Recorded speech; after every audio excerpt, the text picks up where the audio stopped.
বৰ্তমান মই উপস্থিত আছোঁ নগাঁও বালিগাঁও যি ৰমজান মাহ শেষ হৈছে আজি ঈদৰ এই ঈদতে মই আহি উপস্থিত হৈছোঁ এই জামে মছজিদত আৰু যিহেতুলৈকে পবিত্ৰ ঈদত আজি মই সোঁৱৰাব লাগিব APJ আব্দুল কালামক যিহেতুলৈকে তেওঁ নীতি আদৰ্শ আৰু যি ঘৰ গাঁও মছজিদ যি শ্ৰদ্ধা এক অতুলনীয় অতীতৰ পৰা আমিবোৰ যি হিন্দু মুছলমান এক লগ হৈ থাকোঁ বা মিলা প্ৰীতিৰে কেতিয়াবা যদি কিবা এটা কাজিয়া পেচালো হয় তাৰ এটা সুবিধা আছে যি আমাৰ ওচৰতে থানা আছে তাতে আমাৰ সকলোবিলাক সমাধান হয় আৰু ইয়াত আমাৰ উপস্থিত আছে যি আমাৰ ইমাম চাহেবৰ লগত কওক আজি ঈদৰ যিহেতুলৈকে ৰমজান মাহ শেষ হৈছে এই ৰমজান মাহৰ যিহেতুলৈকে শেষ হৈ আজি ঈদত পৰিণত হৈছে আৰু এই ঈদত সকলো যি মানে ঈদৰ সকলো ৰাইজক লৈ বা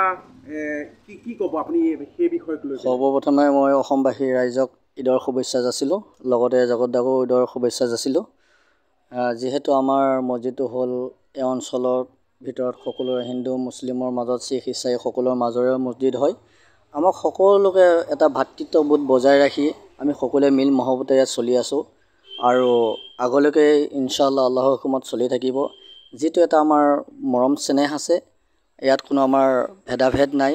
যদি আমাৰ মাজত কিবা এটা ভেদাভেদ থাকে আমাৰ ইনশাআল্লাহ মিল মহব্বতেৰে চলি যায়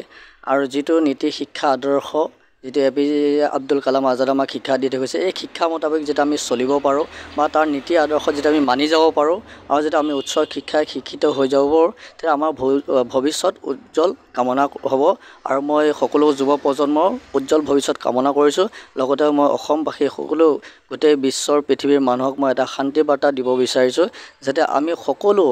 শিখ ইছাই মুছলমান সকলো ধৰ্মাৱলম্বী মানুহ যাতে আমি মিল মহব্বতে এইখন পৃথিৱীত যাতে আমি বসবাস কৰিব পাৰোঁ তাৰ বাবে ধন্যবাদ জনাব। ঠিক আছে আৰু